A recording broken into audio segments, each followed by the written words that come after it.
Au nom du Père et du Fils et du Saint-Esprit. Amen.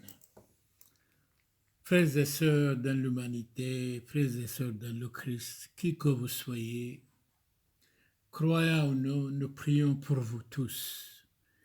Si vous avez des malades chez vous ou dans les hôpitaux, nous prions pour leur guérison. Si vous avez des défunts, nous prions pour qu'ils soient dans le paradis céleste et nos condoléances à vous tous. Sri mbarke alon barka alayku harke abuna dairo Samuel mebelchika kubal khushlomo shayno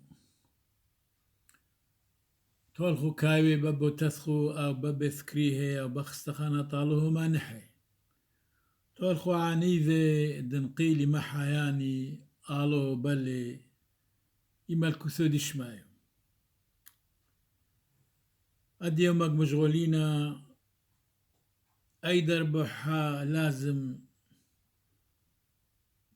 دلروح مروحي وبس دروح ما أحلى نستي ودمع جبي ودلمو حيابي ودلومر دايما أونونو حقلي نقاوثي كتلان حق نقاوثي لتلان حق نقاوثي كو غلطينا نقاوثي لكو غلطينا كمالي بو فرنساوي بو ألماني égoïsmus. Ici, Monseigneur Charles Clément Boniface, aujourd'hui, nous allons parler pourquoi nous sommes souvent égoïstes. L'égoïste, il ne pense qu'à lui-même égoïstement. Nous devons être charitables à l'égard de tout le monde, tolérants à l'égard de tout le monde, gentils à l'égard de tout le monde. Il ne faut jamais mépriser quelqu'un. C'est le contraire. Nous devons respecter, aimer tout le monde grandement, avec respect et dignité. Pour vos défunts, nous allons chanter une prière dans la langue de Christ l'araméen, notre Seigneur Jésus-Christ. Parler l'araméen et notre langue maternelle, c'est l'araméen. عاني ذد بمشي حولو تكر الخود هم عطيلين حومو يوميت فرعونو قايميتن لحبالو من قبريكم نفقيتن برهيبو ثول رعيد برملكو لبشيتو نستل تجبحتو وقذوما وشبحو زمريتن نحمون ديال داودو ذمحص وثراحة معلاين شاري رويثا حيمارير موتو ساقي قشيو وتحي شعاث عندونو موت حضروا ما لا خل تحيل النفشو بطلحوشو بشحل عين بدمعي حني غوثو لو فغرو بخيلو النفشو هي نفشو بخيول الفغرو حانو نوح لتريهن بيوميد نوحومو شبحو لابو لبرو والروحو قاديشو عيوذو إثوو الكيني من شورويو لتلوثو يوم سيمون باسم العانيذو كاذ مثمورا يشو وتسم قبرو وثعافي بروحو تقدشو من عيري ونوشو سموولي بسم الهوحايو تو غبلي لوذم من عفرو والعبدك سمنا باسم آنيح بطيبو مريو راحم علينو عادارين. C'était une prière pour les défunts. Si vous avez des défunts, qu'ils soient dans le paradis céleste, Seigneur Jésus, exaucez-nous. الكسلوثو لعني دنقيلي محياني والله أبلي مالكوثو دشمايو وريشيخو باسيمو سريو برخي ماتوتو. Aujourd'hui, notre thème de ne pas être égoïste, de penser aux autres, tout le temps penser à moi, tout le temps de dire j'ai raison, tout le temps de dire je suis quelqu'un. Oui, chacun de nous devons être quelqu'un, mais pas quelque chose, mais pas égoïstement. Donc, nous allons parler, vous allez entrer comme dans un jardin, vous allez choisir votre fleur, une des paroles qui vous convient, une des paroles qui ne vous convient pas. Certainement, toutes les paroles de Dieu sont utiles et pour la construction de l'humanité, certainement. الله مبارخ عليكم سريو مبارخ كل خبرو ملسو باسمتو طوتو كثيو مقاديشي ممقالين ميطورا ما معلوه بشمايو منبيه وعلوه بشمايو مبارخ الكلخو سريو مبارخ وشينو الكلخو. Ou je crois c'est très très important d'écouter la parole de Dieu, de ne pas être égoïste. Donc nous allons parler de l'égoïsme. Pourquoi égoïste? Pourquoi on est égoïste? Et vous allez écouter absolument attentivement. Donnons la parole à Jean-Jacques Rousseau, mort en 1778.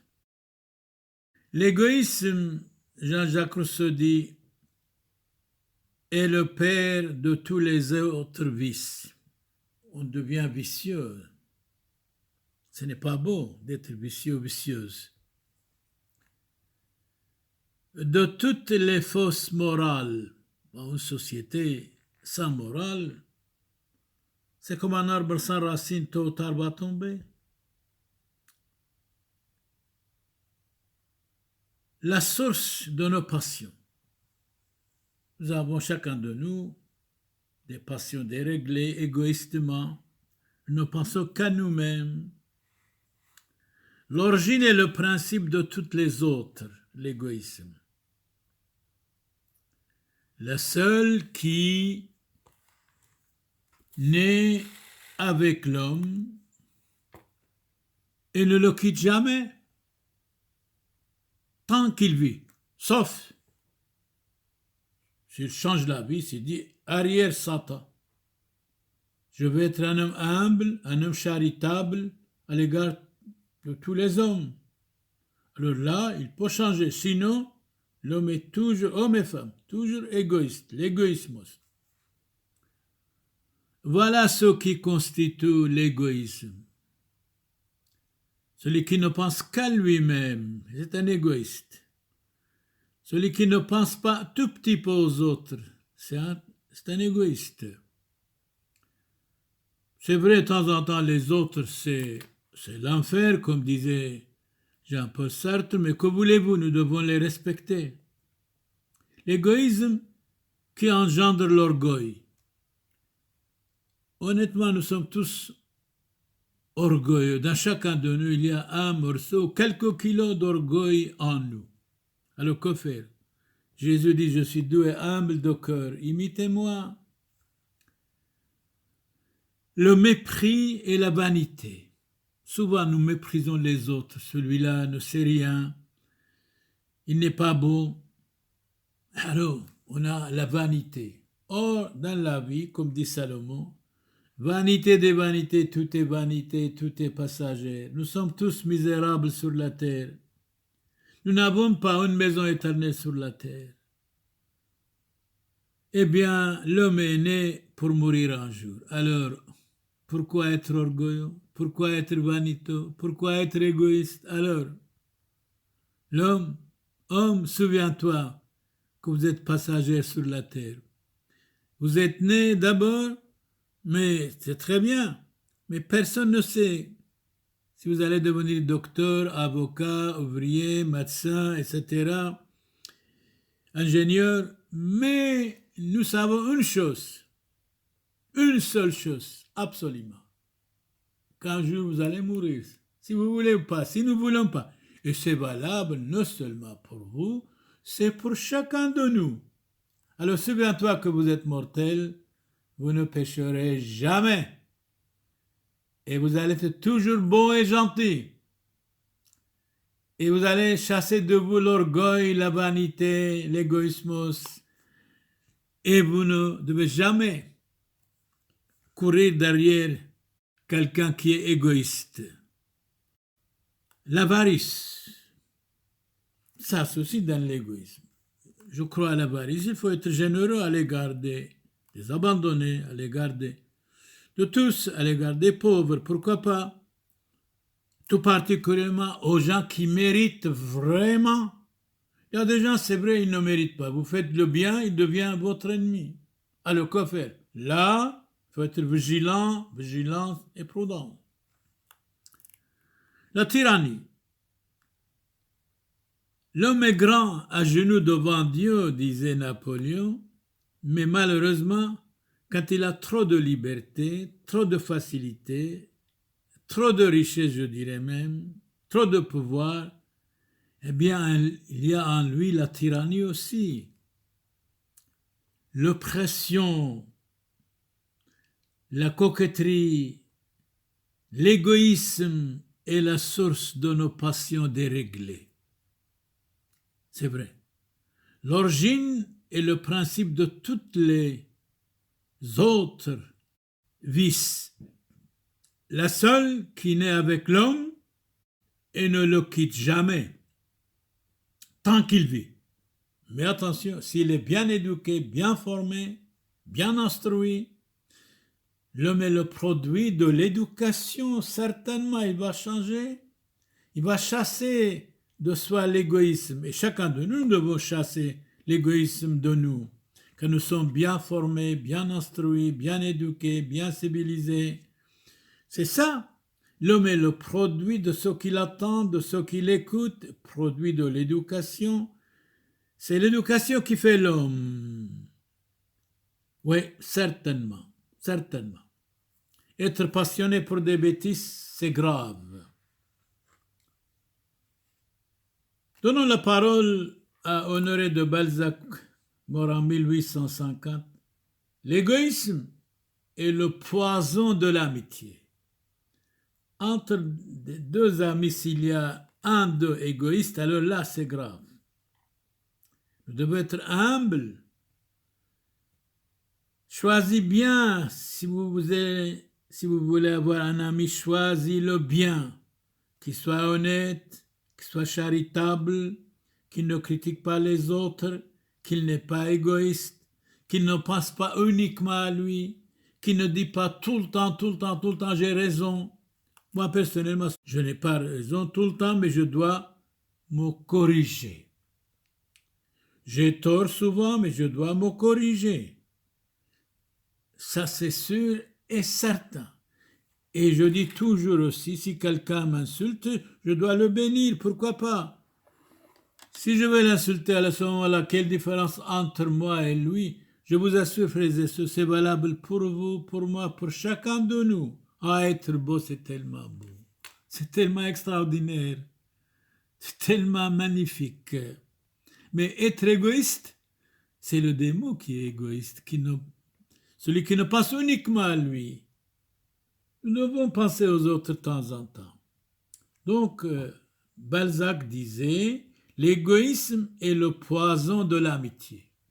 Je crois que dans chacun de nous, il y a quelques kilos de poison, surtout quand nous sommes fâchés contre les autres, quand quelque chose ne nous convient pas, surtout. Oh, mon Dieu, mon Dieu, mon Dieu. Protégez-moi de l'homme égoïste. Romain Rolland, tout est bien qui exalte la vie. Donc, nous devons supporter la vie. La vie est belle si nous la supportons. Il n'y a qu'un ennemi dans la vie. Qu'est-ce que c'est cet ennemi? Qui est-il? De quoi il s'agit? C'est l'égoïsme, c'est d'être égoïste. C'est l'égoïsme jouisseur qui tarit et qui souille les sources de la vie même. Notre vie est courte, vous savez, on n'a pas le droit de l'empoisonner, certainement. On va donner la parole à une femme, George Sand, morte en 1876.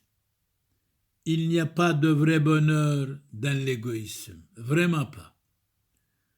Mais le vrai bonheur ne consiste pas de satisfaire nos passions, nos bêtises, nos jalousies, notre curiosité. C'est de vaincre tout cela et d'être convaincu, de changer la vie. Ah, avant j'étais égoïste, j'étais vaniteux, j'étais jaloux, j'étais méchant, j'étais curieux, curieuse. Et maintenant, j'ai changé tout cela, je suis quelqu'un d'autre. Si nous voulons dire ça, eh bien, félicitations. Prenons la parole de l'épître Saint-Jean, première épître de Saint-Jean, l'évangéliste, chapitre 2, verset 15.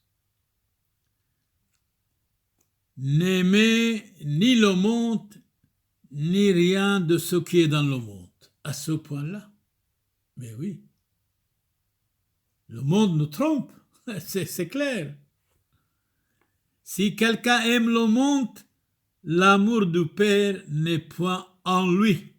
C'est-à-dire l'amour de Dieu n'est pas en lui si nous aimons, si nous adorons le monde. Car tout ce qui est dans le monde, qu'est-ce que c'est? Qu'est-ce qu'il y a dans le monde? La méchanceté, la jalousie, la haine, les bagarres, la concupiscence de la chair, l'orgueil de la vie et tout ce qui est ridicule qui nous démolit. Certainement, être égoïste ou un égoïste est un homme qui ne pense qu'à lui-même. Il ne pense jamais à son voisin, à son ami et autour quelqu'un qui est malade. Un égoïste est un homme qui ne pense pas à moi. C'est-à-dire chacun nous devons dire à moi, pas moi je n'ai pas besoin. J'ai besoin de la grâce de Dieu. La grâce de Dieu, franchement, me suffit. Donnons la parole à saint Augustin, mort en 430. L'égoïsme est une perversion, dégradation de l'amour de soi. Ouais. L'égoïsme, être égoïste, c'est une perversion, dégradation de l'amour de soi. Jésus nous dit dans l'évangile Saint Matthieu, chapitre 19, verset 18. Qu'est-ce qu'il dit Jésus? Gardez mes commandements. Bon, dites-nous, notre Seigneur, quels sont vos commandements? Je vais vous dire tout de suite. Dans l'évangile Saint Matthieu, chapitre 19, verset 18, aimez votre prochain comme vous-même. Personnellement, je dirais, aimez votre famille d'abord. Si vous êtes marié, votre femme. Si vous êtes marié, madame, votre mari, vos enfants. Et après, votre voisin. Et après, vous pouvez aimer tout le monde. Mais c'est facile de dire j'aime tout le monde, ce n'est pas vrai. Si vous détestez votre voisin, votre ami, votre mari, vos enfants, si vous êtes 3 fois divorcé, si vous dites j'aime tout le monde, ce n'est pas sérieux ça. Ce n'est pas bon même. Je crois, si nous disons, je suis quelqu'un misérable, livré à soi, je ne sais pas quoi faire, quoi dire, je ne sais pas bien, je suis abandonné complètement, je vais me corriger, je vais changer ma vie pour le bien, je vais retourner vers Dieu, je demande pardon à tous et à Dieu. Alors là, ça va, vous pouvez dire j'aime tout le monde, c'est facile de dire j'aime tout le monde, mais vous détestez votre famille, votre femme ou vos enfants, votre voisin, etc. Eh bien, après, vous ne tuerez point, vous ne commettrez point d'adultère, vous ne volez point, vous ne porterez point de faux témoignages. Ce sont des commandements de notre Seigneur Jésus-Christ. Et après, il arrive, il dit, aimez votre prochain comme vous-même. L'égoïsme est l'opposé de la fraternité. La fraternité humaine, la fraternité entre les amis, les voisins, dans la famille, c'est tellement beau. Oui, la fraternité universelle, la fraternité humaine. Mais malheureusement, partout il y a l'égoïsme. Les hommes deviennent égoïstes. Ils ne pensent qu'à eux-mêmes. Quand je dis les hommes, y compris les femmes, la jeunesse, les enfants. L'égoïste ne peut pas être utile trop aux autres parce qu'il ne pense uniquement à lui-même. Les autres, il dit ça ne m'intéresse pas. Oh, nous sommes frères dans l'humanité. L'égoïsme est à l'opposé de la fraternité humaine. C'est le vice le plus dominant, le plus enraciné dans notre nature, même dans notre cœur. Voilà les commandements de notre Seigneur Jésus-Christ. Aimez votre prochain comme vous-même. Comme vous-même. C'est magnifique, c'est merveilleux. C'est merveilleux. Alors, beaucoup de gens, soi-disant, sont tolérants, etc., mais ils détestent la vérité. Ils détestent la vie éternelle. Ils détestent le christianisme. Soi-disant, sont des tolérants. Alors, où est votre tolérance? Dans l'Évangile, selon Saint Jean, chapitre 6, verset 26, il cherchait Jésus et Jésus leur répondit, en vérité, je vous le dis, vous me cherchez parce que je vous ai donné du pain à manger. Même dans l'amitié, si c'est par intérêt, ce n'est pas une amitié. Si l'amitié est pour l'argent, ce n'est pas une amitié. Une amitié spirituelle, c'est une richesse. Une amitié matérielle, sur le plan matériel, attention, à la fin, c'est la trahison. Donc, il cherchait Jésus et Jésus leur répondit, en vérité, je vous le dis, vous me cherchez, n'est-ce pas, parce que je vous ai donné du pain à manger. Pourquoi pas? S'ils ont faim, il faut donner. Mais l'amitié ne pas uniquement doit être par intérêt, question matérielle ou argent. Non. Non. Tôt ou tard, il y aura des problèmes. L'amitié doit être céleste. Et alors, quand votre ami a besoin, vous pouvez l'aider un petit peu. Pourquoi pas? Pourquoi pas? Mais pas trop. Donnons la parole à Aristote, philosophe grec. L'égoïsme n'est pas l'amour de soi, mais une passion désordonnée de soi. Donc l'égoïsme n'est pas l'amour de soi, mais une passion désordonnée de soi. L'égoïsme, dans le sens du mot, est l'amour déréglé de soi.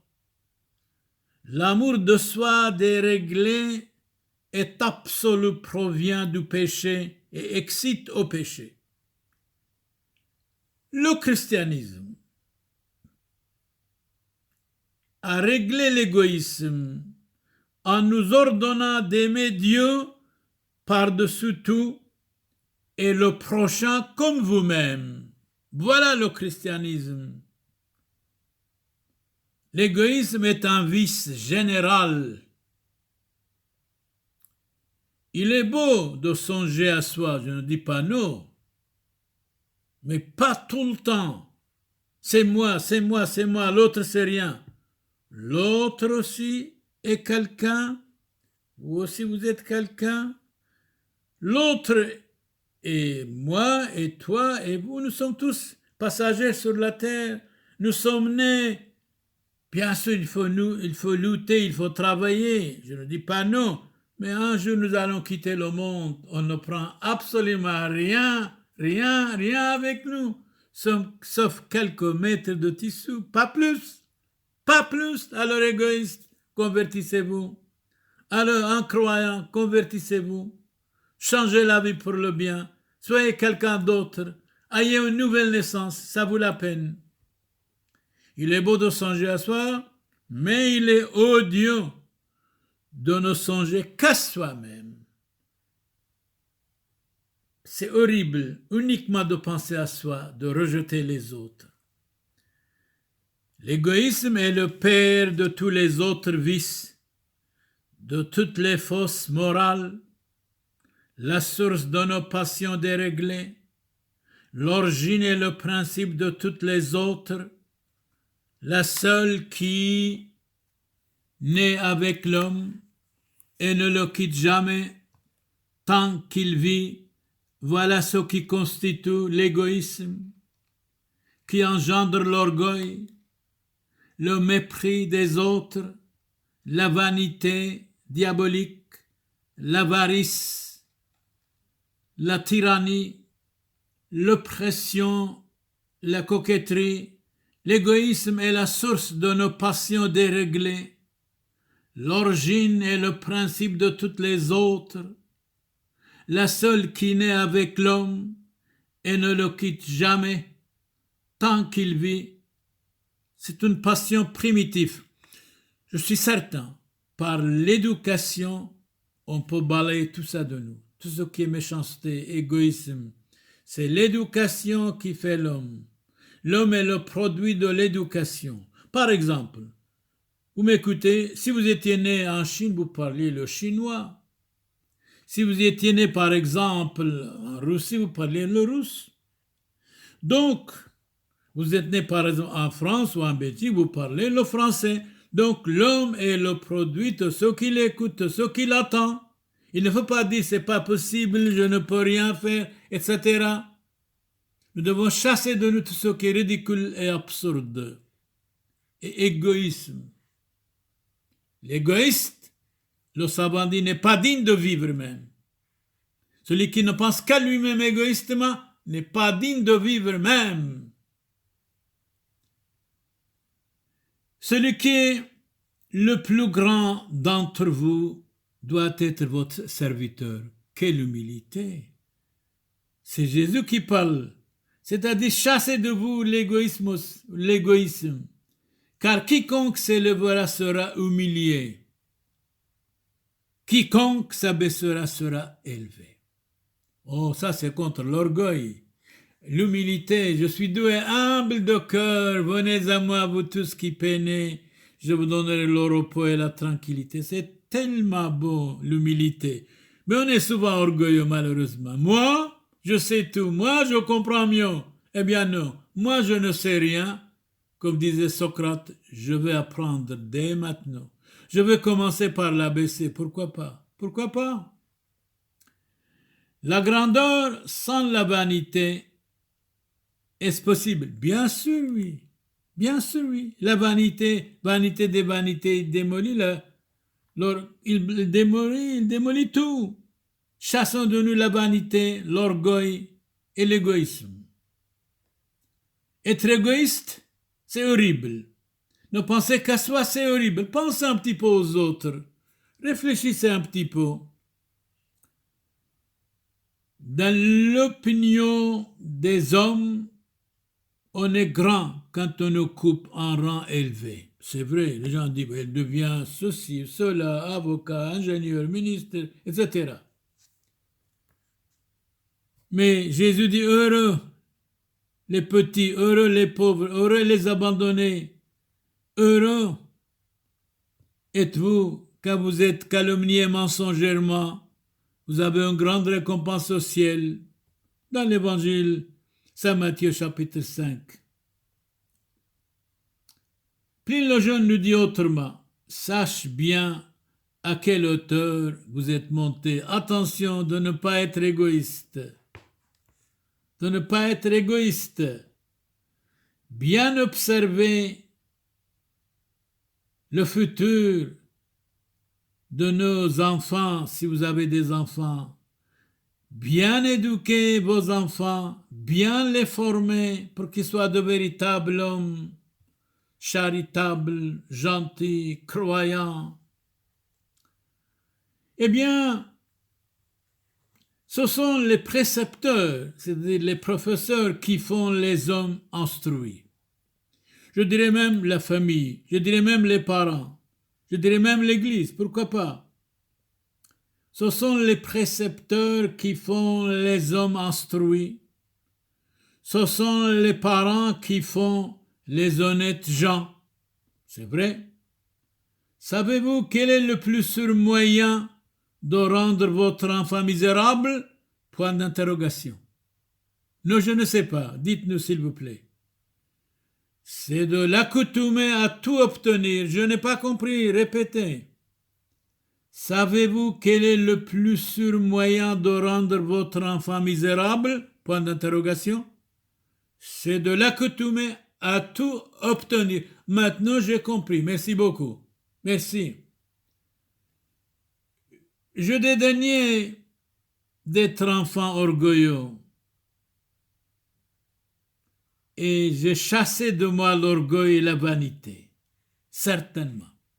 La vérité sort de la bouche des enfants. Il faut respecter les enfants, éduquer les enfants. L'enfant est le produit de l'éducation. L'enfant est le produit de ce qu'il attend, ce qu'il écoute, tout particulièrement dès le commencement, dans la famille.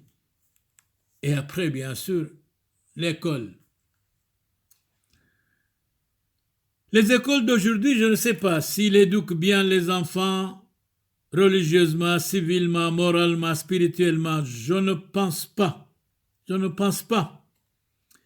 Si un professeur éduquait tout cela à l'école, il va être chassé de l'école. Parce que les gens ne sont plus habitués d'être éduqués, formés moralement, spirituellement, religieusement, civilement. Ils ne sont plus éduqués. Antoine Saint-Exupéry, toutes les grandes personnes ont d'abord été des enfants. C'est vrai. On est petit, on devient grand, après on devient quelqu'un dans la vie, bien sûr. Si j'étais un enfant, dit Jean-Paul Sartre, ce monstre que les adultes fabriquent avec le regret, les adultes, s'ils n'éduquent pas leurs enfants, eh ben, les enfants deviennent de temps en temps monstres même, comme il dit. J'étais un enfant, ce monstre que les adultes fabriquent avec le regret. Apprendre aux enfants la piété, dit Saint Paul, apprendre les enfants la charité, apprendre les enfants d'être civilisés, apprendre les enfants d'être spirituellement très religieuses, hommes et femmes, petits garçons, petites filles.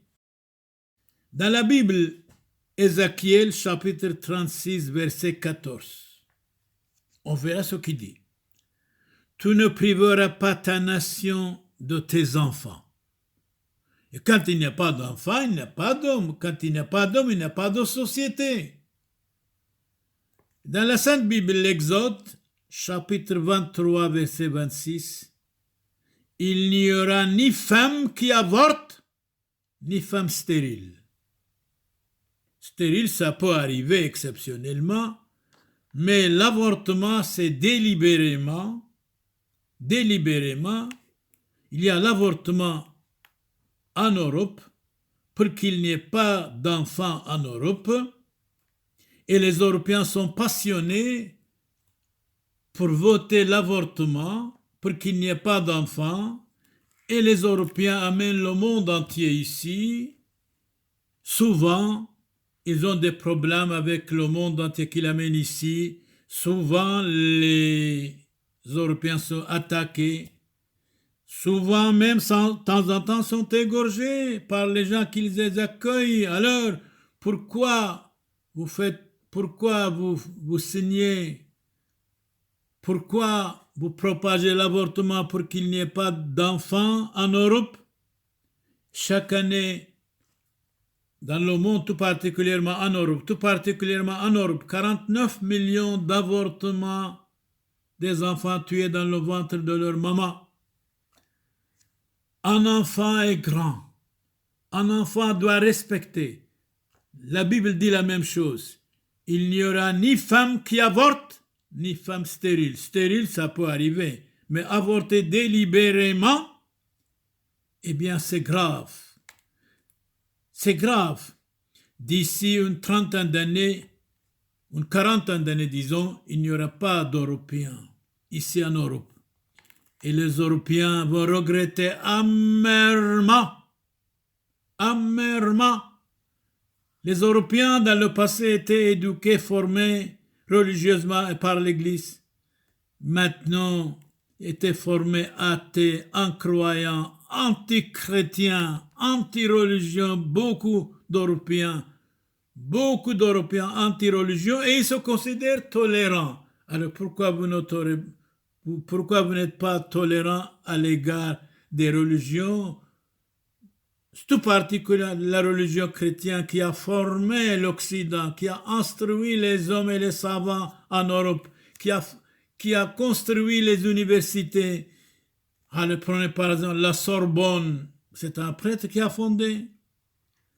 Et toutes les autres universités, l'université de Louvain, c'est un pape qui a fondé. Grâce au christianisme que les Européens sachent lire et écrire, il y a eu des savants, des philosophes, grâce à l'Église, je dirais même. Alors maintenant, vous reniez votre maman qui est l'Église. Apprendre aux enfants la piété filiale, le respect des parents, qu'il étudie bien à l'école, le respect des professeurs. Il paraît que les professeurs n'osent plus parler à l'école. Les enfants ne sont pas bien civilisés, bien spiritualisés, bien moralisés.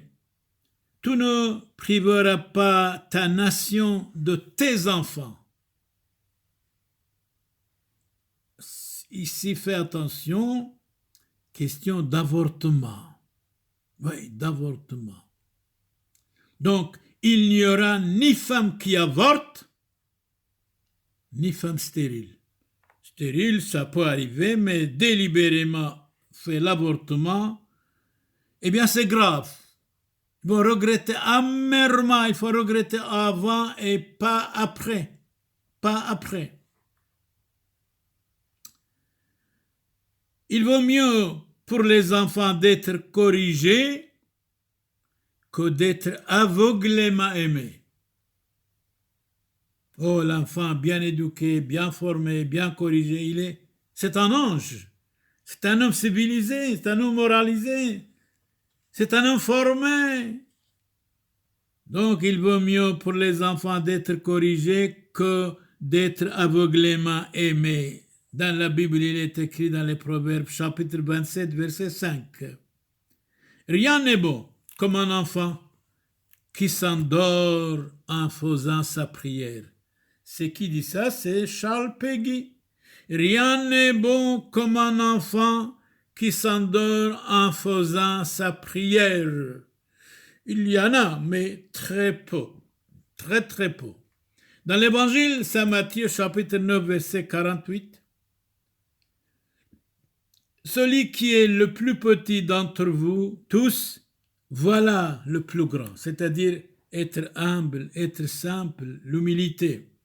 Nous avons sans cesse à nous instruire. Nous devons nous instruire et instruire les autres. Nous devons nous éduquer et éduquer les autres. Parce qu'on a dit, l'homme est le produit de l'éducation. C'est l'éducation qui fait l'homme certainement. Jésus donne les enfants comme modèle à ses disciples. Dans l'évangile Saint Matthieu, chapitre 18, verset 3. Chapitre 18, verset 3, certainement. Eh bien, l'éducation fait l'homme. L'égoïsme, c'est mauvais. Le monde nous trompe, dit l'évangile, dit Saint Jean. n'aimez ni le monde, ni rien ce qui est dans le monde. Si quelqu'un aime le monde, l'amour du Père n'est point en lui. Le monde nous trompe. Le monde corrompt pour être corrompu, voilà le monde. Car tout ce qui est dans le monde est concupiscence de la chair, orgueil et vanité de la vie. Eh bien, le monde est un théâtre où les pires gens ont les meilleures places. Que voulez-vous? C'est comme ça, malheureusement. Saint Jacques Chrysostome nous parle du monde mort dans l'exil à cause d'une femme du reine Eudoxie, mort sur le chemin, dans l'année 407 après Jésus-Christ. Il y a dans le monde un grand déluge de malice, de méchanceté, une grande cupidité et de jalousie pour l'argent, un grand orgueil et une grande rareté, malheureusement, de sainteté. Une journée de sainteté, ça vous vaut 1000 plaisirs. Une journée de bonté, de gentillesse, de compréhension, ça vous vaut 1000 orgueils, certainement, sûrement. Dans le monde, tout est rempli de périls et de pièges et de méchanceté et de haine, de guerre, de jalousie. Où allons-nous? C'est à cause de l'éducation. Parce que l'éducation fait l'homme. Aujourd'hui, il n'y a plus d'une bonne éducation, ni dans la famille, ni dans les écoles, ni dans les universités. Eh bien, donc, dans le monde, tout est rempli de périls et de pièges, de méchanceté, de l'orgueil, de vanité, oui, de vanité.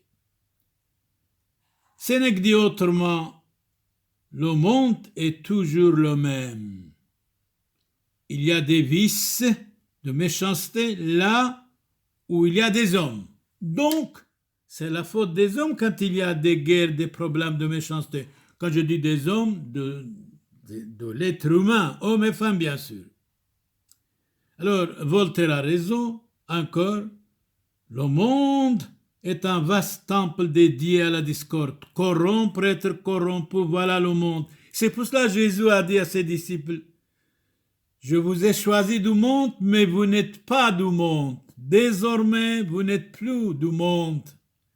C'est vrai, nous les spirituels, nous les religieux, religieuses, nous l'Église, nous devons être dans le monde, mais pas du monde, modèle pour le monde, sur tous les plans, sur tous les niveaux, dans la charité, dans la sainteté, dans la compréhension, dans l'écoute de l'autre, et dans la patience, dans la persévérance, dans la compréhension.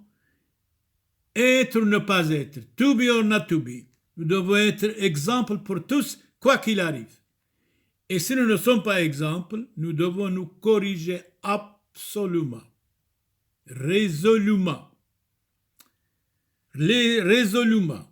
Dans l'imitation de Jésus-Christ, nous dit à nous tous, que cherchez-vous, que désirez-vous voir dans le monde où rien n'est pur? Le monde nous trompe, soyez modèle dans le monde. Vous allez modeler beaucoup d'autres. Eh bien, si je cherchais encore à plaire aux hommes, dit saint Paul, aux hommes du monde, je ne serais pas le serviteur de Jésus-Christ. De temps en temps, on ne peut pas plaire à tout le monde.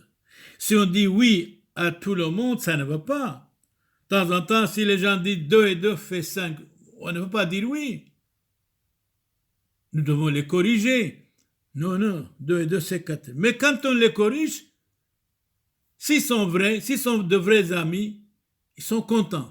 Sinon, ils sont capables de devenir nos ennemis numéro 1.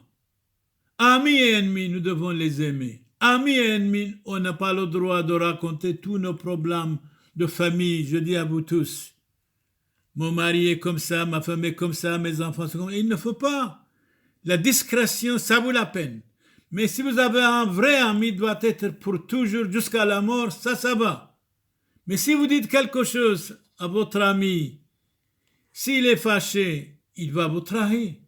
Alors, si vous avez un ami, choisissez bien 100% ou rien du tout. Quand on est seul, on n'a pas de problème. Que c'est quand on est avec les autres, on a des problèmes. Et Saint Paul ajoute, si je cherchais encore à plaire aux hommes du monde, je ne serai plus serviteur de Jésus-Christ. Finissons notre homélie, notre discours avec un savant anglais. Donc, William Shakespeare, mort en 1850. Dans le monde, on a beaucoup de connaissances et peu de vrais amis. Un vrai ami doit être pour toujours ou rien du tout. Un vrai ami, c'est un trésor inépuisable. Mais l'amitié ne doit pas être par intérêt, une amitié spirituelle sans intérêt, dans la charité, pour toujours, éternellement. Et chassons de nous de ne pas être égoïstes. Chassons de nous l'égoïsme. L'égoïste, il ne pense qu'à lui-même égoïstement, il s'en fout des autres. Alors soyons doux et humbles, charitables à l'égard de tous, ou rien du tout, ou alors bien choisis nos amis, ou alors bien choisis nos lectures, nos livres. Eh bien, c'est très très important d'être quelqu'un dans la vie et pas quelque chose. Être doux et humble, méfions-nous d'être égoïste uniquement, de ne penser qu'à soi égoïstement et de ne pas dire je m'en fous des autres. De temps en temps, le silence est beau. On parle trop. On dit n'importe quoi de temps en temps. Le silence est de l'or de temps en temps, certainement. Si vous parlez très peu et bien. Je vous remercie grandement pour votre écoute, que vous soyez protégés, qui que vous soyez, dans la paix de Christ. Vous allez maintenant écouter dans la langue de Christ, l'araméen, le Notre Père, et je vous salue Marie, pleine de grâce. Vous pouvez apprendre aussi par cœur, pourquoi pas. Abund bashmayo, neth qadash moch, tithe malkusoch, nehwe sbionoch, aykanud bashmayo of baro. هبلا لحمة سنقونان يومونو واجبقلا حاوبين وحطوهين أي كانوا دفحنان جبقا الحاوبين لو تعلان لسيونو إلو فاصو من بيشو ميتول ديلو خيما الكوثو حي لو تجبحتو العالم علمين آمين. Vous les amis français, françaises, apprenez par cœur le Notre Père, comme j'ai cité maintenant. Pourquoi pas? Shlom lech. C'est je vous salue Marie pleine de grâce. Shlom lech Mariam, Maliach Taibutho. Moran amech mbarachto at bneshe. Wambarachu firo dabkarsech. Moran Yeshua Mshihu. Mort Mariam yolda thalohu. Afis hlofen hatoe. Hosho abshuath mautan. Amen. Dominus vobiscum, benedicat vos, omnipotens Deus, Pater et Filius, et Spiritus Sanctus, indulgentiam absolutionem et remissionem peccatorum nostrorum, tribuat nobis omnipotens misericors Dominus. Qui que vous soyez, frères et sœurs dans l'humanité, frères et sœurs dans le Christ, nous vous respectons, nous prions pour vous tous, croyants ou non, nous vous respectons 100%. Si vous avez des malades, nous prions pour leur guérison. Si vous avez des défunts, nous prions pour qu'ils soient dans le paradis céleste. Sirem barchalom barchalechu, harke dairo Samuel mebelchika, kubal khushaino shlomo toalchu kayu naqaheto. كم صالين الله ما نحيي تلقى عنيد نقيلي ما حيان يا الله بلي ملك تديش مايو donc Shlomo Sheino à la sérieux écoulé ici Monseigneur Charles Clément Boniface dit Père Samuel vous dit bonjour dans le Christ notre Seigneur et beaucoup de chance, de santé, de réussite pour vous tous, qui que vous soyez, croyants ou non. Ainsi soit-il. Amen. Zelun bashlomo suryo barche, fushun bashlomo suryo barche, أحاي حبيباي كاد مقالين الخل طيبوثو والرحمة دتليثو يوثو قادشتو ومشابحتو عم زودي وبركوثو دن سبتون من مدبحم حسيون دمريو راحيقي عم قاريبي حاي عم ميثي فريقاي بصلي بزاكو دمريو وطبيعاي برشمد معموديثو قادشتو دهيت حاسي حوبا يكون وتجبق بصور يكون وتنحرو حوثد عاني ذيكون وينو عبدو محيلو حاطو إثحنين وإثعادار بياسلا وثخون زيلون بشلومو سريوين برخي كاثحو زيتون روزيتون وعلاهم محيلو صالاو وشون بشلومو سريوين برخي كتوتو اللهم بارخ عليكم أحاي حبيباي كاذ مقعلين الخن الطيبوثو والرحمة دتليثو يوثو قادشتو ومشابحتو عم زودي وبركوثو دان سبتون من مدبحم حسيون دمريو راحيقي عم قاريبي حاي عم ميثي فريقاي بصلي بزاكو دمريو وطبيعاي برشمد معموديثو قادشتو دهيت حاسي حوبا يكون وتجبق بصور يكون وتنحرو حوثد عاني ذيكون وينو عبد محيلو حاطو يثحنين وثعادار بياسلا وثخون فوشون بشلومو سريوين برخي هيكو توتو كاثحو زيتون روزيتون وعلاي محيلو صالاو تتولخو كايوي بابوتي او بخستخانت ببثكري الو منحي تولخو عاني ذي نقيلي محياني الله بلي ملكو ثودش مايو وتوي بينو ثيخو مشاكل الله ما حد بينو ثيخو شينو شلومو وحوبو كيكو بوسوية nous prions pour vous tous ici Monseigneur Charles Clément Boniface دي بير سامويل اللهم بارك الله سوريا كل شينو شلومو الكلخو وفوشون بشلومو آمين آمين